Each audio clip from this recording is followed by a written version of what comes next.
Souvenons-nous de la baie des Cochons. Souvenons-nous de la crise des missiles. Souvenons-nous aussi de l'embargo économique qui frappe Cuba depuis 1962. Et si une nouvelle crise majeure éclatait entre les États-Unis et cette île des Caraïbes située à seulement 150 km de leur côte? Depuis le début de son second mandat, Donald Trump a multiplié les déclarations hostiles contre Cuba, sous-entendant même la possibilité d'une intervention armée. Cuba's a disaster. But I've been hearing so much about Cuba, but Cuba's in its last moments of life. Mais pourquoi cette île d'un peu moins de 11 millions d'habitants, dont la grande majorité vit dans un grand état de pauvreté, et soumise à un blocus qui l'étrangle économiquement, reste-t-elle une obsession pour la première puissance mondiale? Est-ce une question d'idéologie? Est-ce une question de politique intérieure? Est-ce une question de sécurité nationale, cet argument si souvent brandi par les États-Unis pour justifier leur politique internationale, ou le signe d'un affrontement géopolitique beaucoup plus large?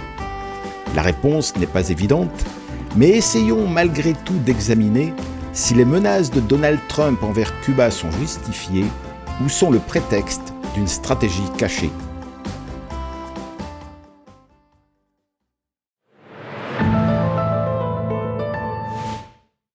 Voilà, le décor est planté. Alors si nous voulons comprendre pourquoi le président américain tient des propos hostiles envers Cuba, remontons d'abord un peu l'histoire des relations entre les deux pays.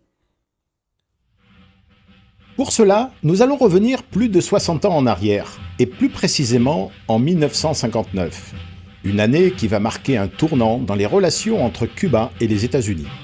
À cette époque, l'île est dirigée par Fulgencio Batista depuis 1952. Malgré un régime dictatorial, il est largement soutenu par les États-Unis du fait de leurs intérêts économiques, stratégiques et politiques très importants. Mais une révolution va tout bousculer. Son chef s'appelle Fidel Castro et à ses côtés se trouve un homme qui deviendra une légende, c'est Che Guevara. Après plus de 5 ans de guérilla et d'affrontements armés, Batista fuit finalement le pays le 1er janvier 1959 et le 8 janvier 1959, les révolutionnaires entrent dans la Havane. Malgré la reconnaissance immédiate du gouvernement de Castro par les États-Unis et sa rencontre quelques mois plus tard avec le vice-président américain Richard Nixon, les relations entre les deux pays vont rapidement se détériorer. En effet, dès le mois de mai 1959, Fidel Castro entreprend une réforme agraire qui va directement toucher les grandes compagnies sucrières et agro-industrielles américaines qui sont alors propriétaires des meilleures terres. Puis, en avril 1960, il se rapproche de l'URSS et en août de la même année, il nationalise près de 200 autres entreprises américaines ou à capital américain. Nacionalización mediante la expropiación forzosa y por consiguiente se adjudican a favor del Estado cubano en pleno dominio todos los bienes y empresas ubicados en el territorio nacional y los derechos y acciones emergentes de la explotación de esos bienes y empresas que son propiedad de las personas jurídicas nacionales de los Estados Unidos de Norteamérica. Pour les États-Unis, c'est non seulement un choc économique, mais aussi idéologique.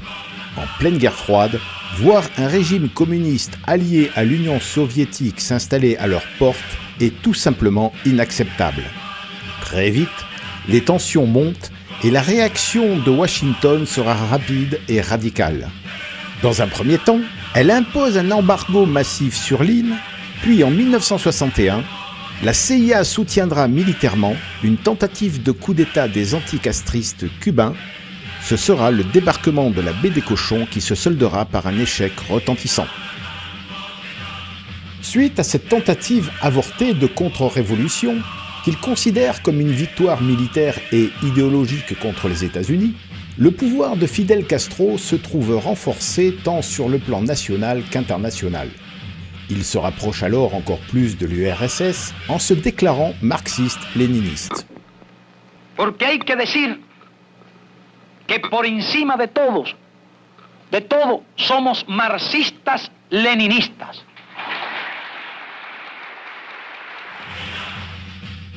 Il confirmera ce rapprochement en acceptant le déploiement sur le sol cubain de missiles balistiques nucléaires soviétiques. Ce sera la crise des missiles de 1962 où le monde frôle la catastrophe. Les États-Unis se préparent à intervenir, une guerre nucléaire semble imminente, le monde retient son souffle.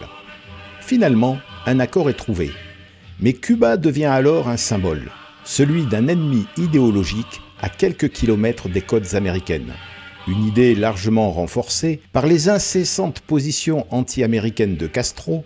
Lo que no sabemos es si el gobierno de los Estados Unidos, si los generales del Pentágono, si esos senadores que proclaman la guerra contra nuestra patria están también dispuestos a morir. Patria o muerte, venceremos.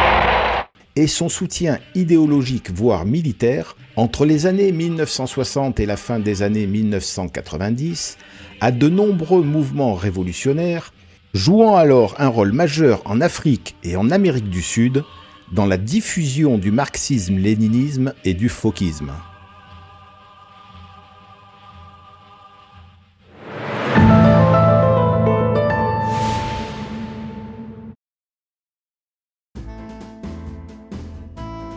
La situation entre Cuba et les États-Unis restera ainsi figée pendant plus de 50 ans, avec une rupture diplomatique totale et un embargo massif sur l'île, jusqu'à un tournant historique. En effet, en 2014, le président Barack Obama initie un rapprochement avec Cuba. Today, the United States of America is changing its relationship with the people of Cuba.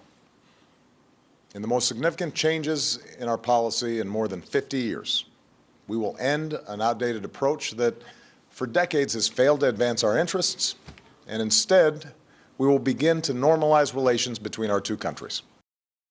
Ce virage politique fut motivé par un constat, celui de l'échec d'un isolement de l'île n'ayant pas permis d'atteindre l'objectif d'un Cuba plus démocratique, et l'impopularité grandissante de l'embargo dans le monde, et surtout en Amérique latine, ce qui fragilisait de plus en plus la diplomatie américaine. Mais dans cette histoire, un deuxième homme joua un rôle majeur, c'est le pape François.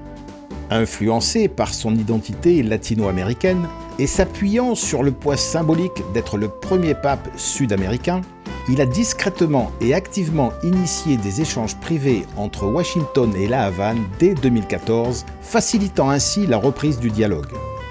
Du côté cubain, le rétablissement des relations était fortement motivé non seulement par la nécessité d'un soulagement économique indispensable à l'île, mais aussi par le besoin d'un retour à une légitimité internationale.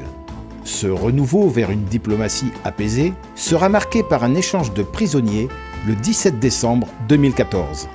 Ce jour-là, les États-Unis libèrent 3 agents du Cuban Five, dont la mission était de surveiller les organisations anticastristes basées à Miami, tandis que Cuba libère Allen Gross, un contractuel de l'USAID, emprisonné pour acte contre l'intégrité territoriale de l'État cubain.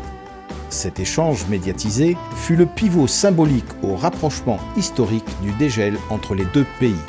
Les ambassades rouvrent, les échanges économiques reprennent et les touristes américains affluent sur l'île.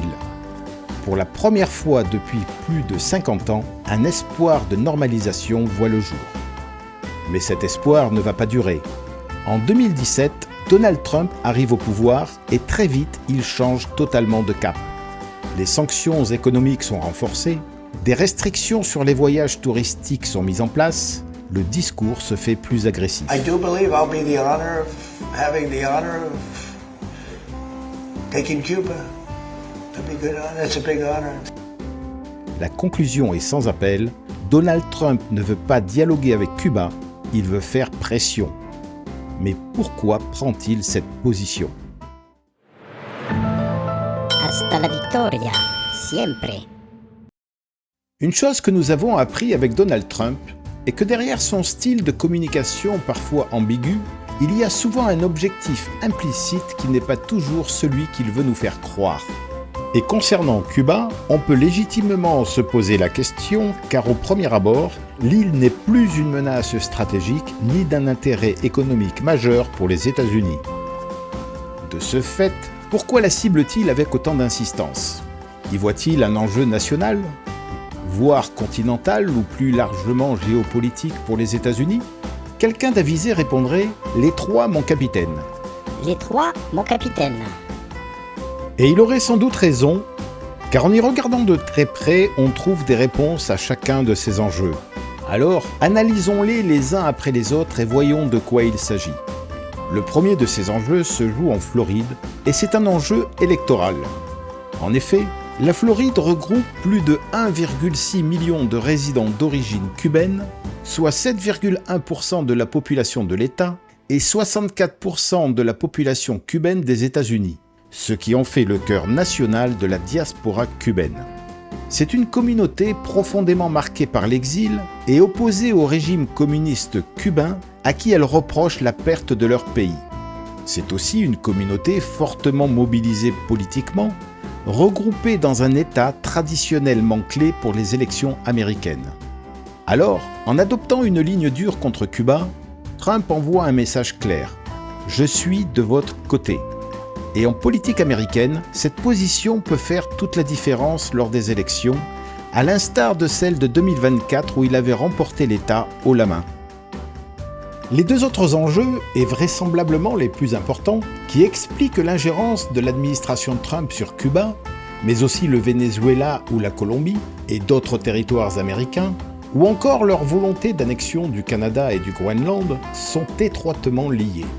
Ce sont des enjeux à la fois continentaux et géopolitiques et concernent ce qu'ils appellent l'hémisphère occidental, c'est-à-dire, dans leur vision géographique, l'ensemble du continent américain nord et sud, ainsi que les mers environnantes, auxquelles ils englobent un espace de sécurité comprenant l'Arctique et le Groenland. Ils définissent cet ensemble continental comme un précaré exclusif de Washington, au seul profit des intérêts et de la sécurité nationale des États-Unis. Where they do not, the War Department stands ready to take focused and decisive action that advances U.S. interests. This is the Trump corollary to the Monroe Doctrine, recently codified so clearly in the National Security Strategy. After years of neglect, the United States will restore U.S. military dominance in the Western Hemisphere. We will use it to protect our homeland and access to key terrain throughout the region. We will also deny adversaries' ability to position forces or other threatening capabilities in our hemisphere. Past administrations perpetuated the belief that the Monroe Doctrine had expired. They were wrong. The Monroe Doctrine is in effect, and it is stronger than ever under the Trump corollary. A common sense restoration of our power and prerogatives in this hemisphere. Cette politique étrangère, présentée comme un retour de la doctrine Monroe, comme nous venons de l'entendre dans le discours de Pete Hegseth, est en réalité un corollaire plus agressif et plus exclusif de cette doctrine, dictée par Donald Trump, qui a pris le nom de doctrine Monroe. Prenons quelques instants pour comprendre de quoi il s'agit exactement. Comme nous l'avons dit, le point de départ de cette politique est la doctrine Monroe. Mais qu'est-ce que la doctrine Monroe ? C'est un principe de politique étrangère des États-Unis, institué en 1823 par James Monroe, le 5e président américain, qui prônait le refus de toute intervention européenne dans les affaires des Amériques. En contrepartie, les États-Unis n'interviendront pas dans les affaires européennes. Un principe qui permettait aux États-Unis de faire du continent américain sa chasse gardée. Cependant, le corollaire de Trump ne se limite pas à la notion originelle de cette doctrine. Il est renforcé par deux autres idéologies. La première est celle de l'America First, une théorie politique qui met l'accent sur la notion fondamentale de prioriser l'Amérique. We assembled here today are issuing a new decree to be heard in every city, in every foreign capital, and in every hall of power. From this day forward, a new vision will govern our land. From this day forward, it's going to be only America first. America first. La seconde idéologie, qui renforce le corollaire de Trump, est celle de la Manifest Destiny, une expression apparue en 1845 selon laquelle la nation américaine aurait pour mission divine l'expansion de sa civilisation. The United States will once again consider itself a growing nation, one that increases our wealth, expands our territory, builds our cities, raises our expectations, and carries our flag into new and beautiful horizons. And we will pursue our manifest destiny into the stars. Ces trois concepts fusionnés entre eux forment le socle de la doctrine d'Onroe, qui se détermine alors comme un concept d'impérialisme suprême. Mais alors, est-ce que tout cela explique la position particulière de Washington pour mettre Cuba en ligne de mire? Oui, dans la mesure où l'île jouit toujours d'une influence idéologique en Amérique latine, héritée de son passé révolutionnaire. Elle entretient non seulement des liens étroits avec des pays comme le Venezuela, la Bolivie ou le Nicaragua, mais a aussi un rôle actif au sein d'organisations latino-américaines telles que l'ALBA, une alliance en opposition à l'influence économique et politique américaine, et le CELAC, une alternative latino-américaine à l'OEA. De ce fait, affaiblir Cuba, c'est non seulement affaiblir l'influence des régimes alliés de Cuba, mais c'est aussi réduire un point d'appui pour des acteurs adverses des États-Unis, tels que la Chine, qui joue un rôle économique et politique croissant en Amérique latine, et la Russie qui entretient des relations étroites avec Cuba, le Venezuela, la Bolivie, le Brésil et le Salvador, et dont l'importante présence militaire au Nicaragua lui assure une avant-garde stratégique en Amérique latine. Derrière tout ça, on comprend mieux la rhétorique de Donald Trump et de son administration, évoquant alors le souhait d'un changement de régime à la Havane.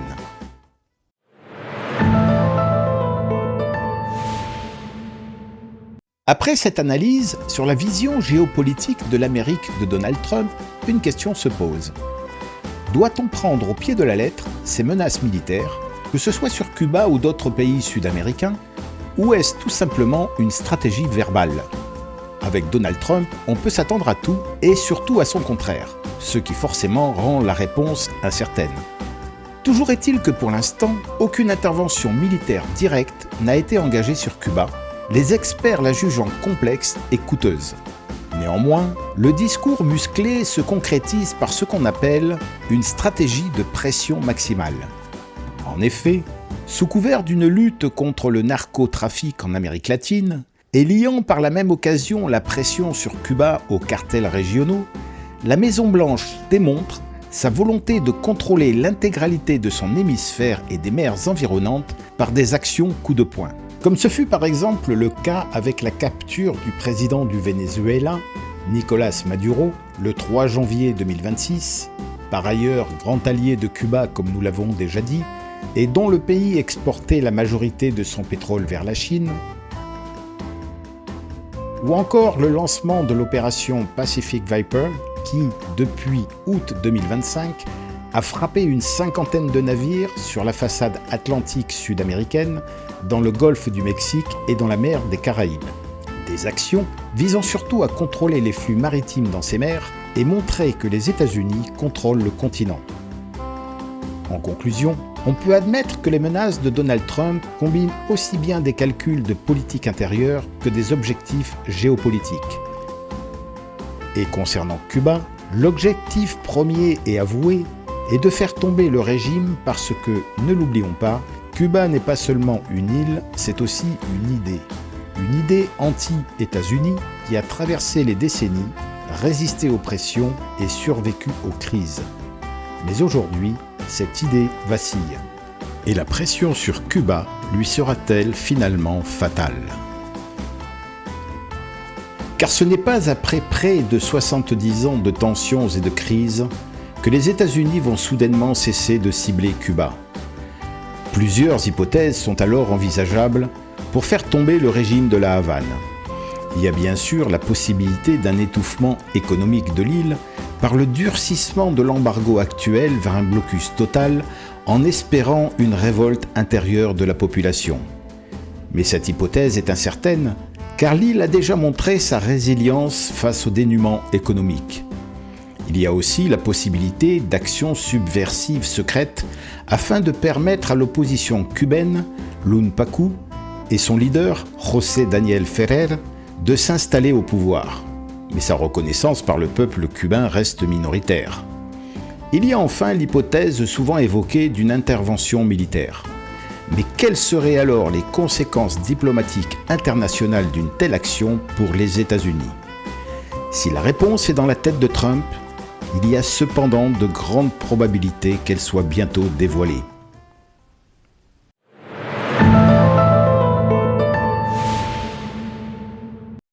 J'espère que cette vidéo vous a un peu mieux éclairé sur les raisons qui font de Cuba une cible. Si c'est le cas, vous savez ce qu'il vous reste à faire. Alors, merci d'avance et à très bientôt pour un autre sujet de géopolitique ou d'histoire.